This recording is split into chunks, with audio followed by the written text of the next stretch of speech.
Hi everybody. I know I promised you guys a garden tour. Kind of showed you my potatoes yesterday, but I didn't really show you what we've been doing for the past year and a half, really been building, which is my husband last year put on a greenhouse and it was too hot and everything died in it, pretty much. And so we put this plastic on the inside and what a difference. A couple of fans and some plastic make. And we got a poor bee up there. Unfortunately, he probably won't make it. But this year, I'm growing quite a bit in here. Some of these I did buy, but a lot of these are my own tomatoes. And we have, because I was able to extend my growing season by about 6 weeks. I was able to get stuff going and getting it larger and some stuff that I'm still seeding because I'm going to try. So this is what I've got going on. I've got a lot of tomatoes. We'll be able to start eating tomatoes next week. This is Alberta. But what I wanted to talk to you, and that's unheard of, Alberta, we don't get very many really good, that's why something like this, or a tunnel, is ideal if you are in the colder northern climates. But you may think, oh, well, you don't have any time. And I want to talk to you guys about things that you can do, whether you live in an apartment and you've got just even if you don't have a balcony, there's still ways to grow your own food. Prices are skyrocketing. It is going to be unreasonable probably by fall to be able to buy a lot of fresh stuff. And anything that you get there is going to be GMO. Last year, I know a lot of people started and then had a really disastrous year. I found that I probably put in a lot too much fertilizer in some of mine, but my ground this year is producing beautiful, and I'm going to show you around in the middle of the other gardens that we have. This is my greenhouse. But these are the things you can still do no matter what climate you're in, and you can seed now. You can do peas and beans.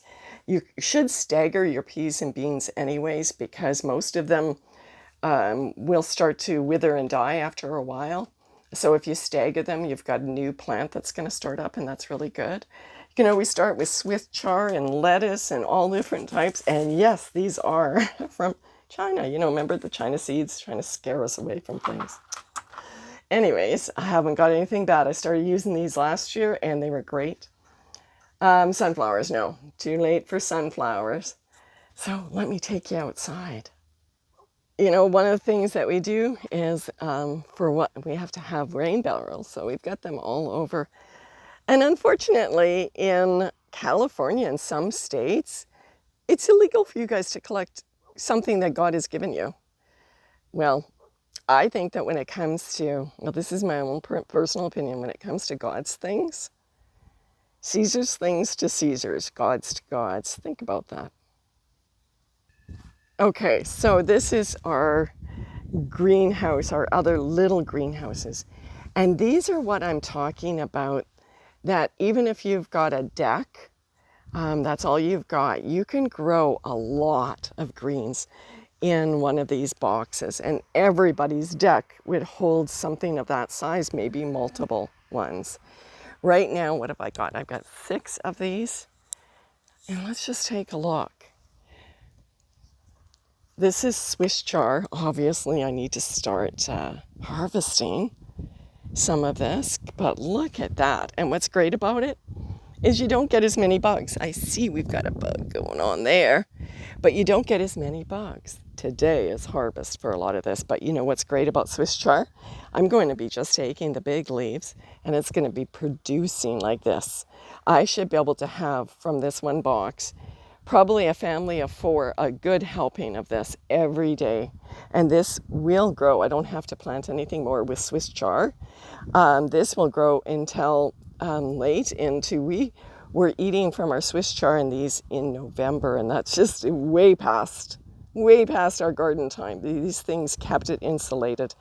You can't keep everything in here insulated, but things like this, lettuce, Swiss chard, all of that kind of stuff. Onions, I'll show you. And this is just an outside one. See, because we had to start later, so that's the size of the plants. These were planted from the greenhouse, but the rest of them, as you can see, it's what it normally is, and we still planted all of this early. But here is my onions that I was able to plant early. So we've been eating off the tops of these. This just is amazing for your body, to cleanse your body of all of the chemicals that they're putting in. And honestly, it's a bag of seed. Well, this one was a box of seeds, which is here. It was like $2.50, $3. Even if you're paying $10 for it, you know, you'll be able to eat the tops until the bulbs, right up until harvest time. And we can be able to get them quite large in here, again, because I can go past the frost. And this thing can go on your deck. And this one is a little hothouse again. So I got hot peppers and some other ones that I'm growing, different things. It needs to be weeded.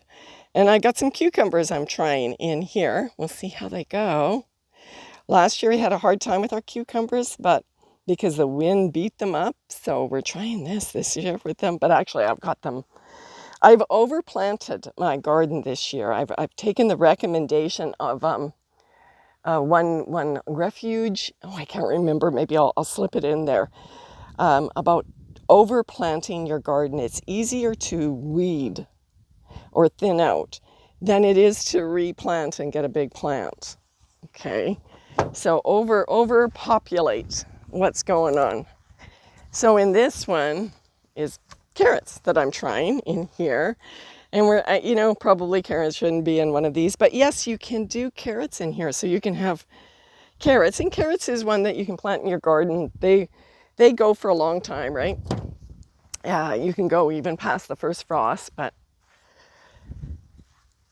And this one I'm reseeding because we harvested what was already in here, and it was wild broccoli or heritage broccoli. And so for the last couple of weeks, we have been gorging on that, and I harvested the end, and now I put in a number of different lettuce and let's see, a bunch of other greens, and left in some of these because that stuff is edible and really good, and that's some Swiss chard growing there.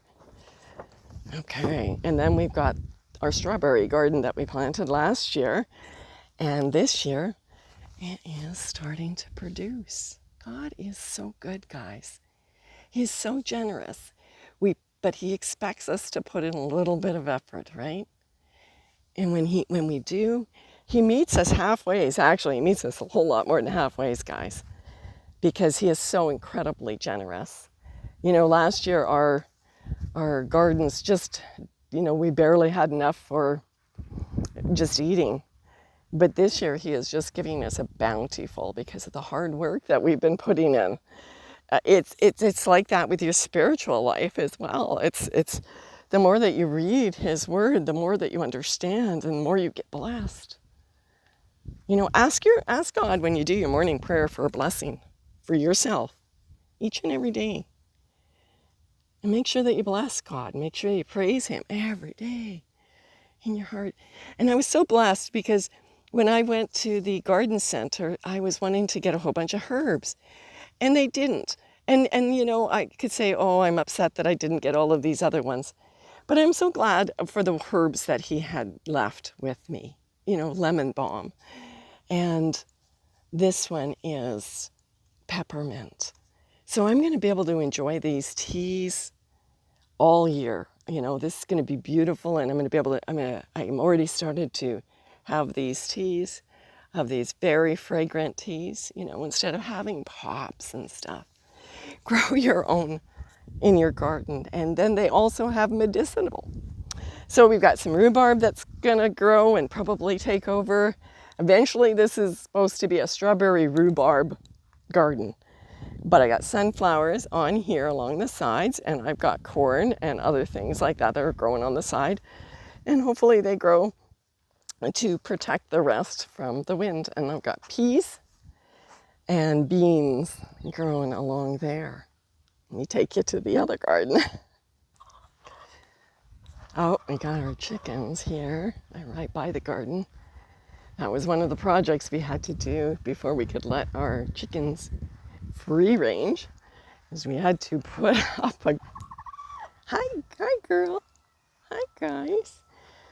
We had to put up a fence around our potatoes so these guys wouldn't eat it all. See, my rake fell down. My rake is for this guy because he thinks that he is boss. So I carry it when I'm around here and he doesn't try to challenge me as often. But he may be having a shorter life than what we thought. And we're fortunate. We have been blessed by having an acreage to begin with when all of this started. But honestly, we didn't utilize it. Besides having, this garden was what we used, but we didn't have chickens. So now I have chickens and I have fresh eggs, and I've got fresh vegetables. Very rarely do we eat anything that comes from the grocery store. And we're getting a whole bunch of chicks right away here these are my egg ones. We were going to use these ones as meat as well. But our first time having chickens, we decided to have eggs. And so we supply a lot of people with eggs from these, mostly friends and family, a lot given away to people that need. And, that was the purpose. Other people generously give us donations for this, which pays for the feed. See, this guy's coming. He has like the will. He may be in the fryer soon. I mean, that is life. So the other ones are meat ones. These ones are just huge. They're white leghorns.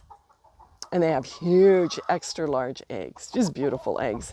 If you guys are not eating organic eggs, you don't even know what you're eating. Like, they don't even taste the same. They don't look the same. They don't make you feel the same. They give me an acid stomach. So even if you can't have your own chickens, I'm sure somebody in your area or somebody knows where you can get them. And eggs last, you can buy, 3 weeks worth of eggs at one time. They last. You could even ask the people who are doing it, because if they're not refrigerated first and they have not been washed, they can last for weeks look it up, for weeks on your counter.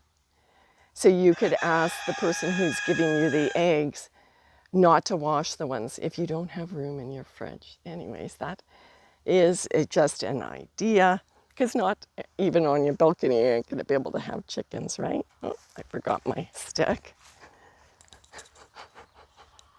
Oh, his little brat came after me. Oh, he's got a bad attitude. So yes, we will be having more coming just for meat. We're going to leave these ones. So this is a fence. I don't know if you can see it, that we put up. Put these poles up there so that when I use my hose, I'm not running down those first plants. So we've got corn in here. I put corn all over the place as well, and tons of onions. I don't know if you can see the onions in there in between with the potatoes. This is an experiment. I don't know if that's a good thing. I know the corn is fine. You can do beets with potatoes. But I figured I would do the onions also keep away the bugs. So some people, what they usually do is stagger them. Like, they'll do a bit of onions, a bit of potatoes. They do it that way. Maybe that was the best way to do it. I don't know. I'll let you know at the end of growing season what was the best way. But what we also did, which is different this year, but I have done it in the past and it worked really well, that is pre-mounting. So we pre-mounted, and this garden is just doing beautiful. This whole ground was where the chickens were grazing last year. So There's a lot of fertilizer in this ground, although we did put it over there in our heap, and since the birds came out, that's our compost pile. It's become now, they've just pulled it all down. But if you dig into that compost, about halfway down is just beautiful black soil. Just amazing stuff, amazing stuff. So anyways, that's my garden tour, and just, I guess my advice to you is, it's really hard to buy organic, but if you do have the ability to make those little garden boxes, or even the ones where you can do it from just a window, you know, from your house. Microgreens are great. The best way for microgreens to grow is to order online. I use Canadian, what is it called? Seed Bank. It's the one that I use, and they have heritage seeds, and they just deliver it to me, and then you get to be able to buy quite a bit more. Believe me, you get like 1,000 times more seeds when you go to the distributors than you do in the store. And honestly, from what happened last year with the seeds, yeah, I'm going to go to the people that are selling heritage seeds, stuff that my grandmother planted in her garden. You know, half of these potatoes, these 2 rows, are from potatoes that have been replanted and replanted and replanted and replanted every year. And you know what happens when you do that? When you save some of your potatoes and you replant them? Any genetic manipulation, I've done a video on this, I don't know where it is, and I'm not going to look it up. As every generation goes, it starts to purify its genetics, starts to go back to the original. So as you do that, you're taking out anything that you may have had. These other ones are seed that I had to buy. But this year, I'm going to save a whole lot more to make sure this is all going to be at least reseeded. God bless you all. I hope you're having a wonderful time. That last video, praise God. That's what He wants. He wants you to praise Him. He wants you to think about Him. He wants you to live in His beauty and live in it, not live in fear, because He will provide to those that totally put their trust in Him. And the only way we can put our trust in Him is to know that we have salvation, which we do. Because if you are with Him all the time, like He said, every moment, He's on your mind, He's on your lips, and you're praising Him. He's with you, guys. He is with you, and He will help. Things have kind of wanted to stop, but I'm not going to, because I'm going to let this go. You know, some of you know that I've been going through some challenges in my home. I just want to let you know that through prayer and praise and cleaning out anything of my life, it has blessed me more than I can even explain. People have changed as God shows us, you know. I choose to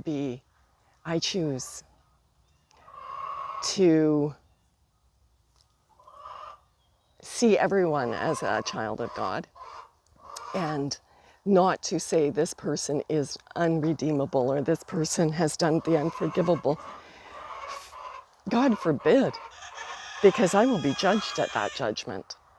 So I do not. I know that God, whatever His will be done, and His will has been amazing.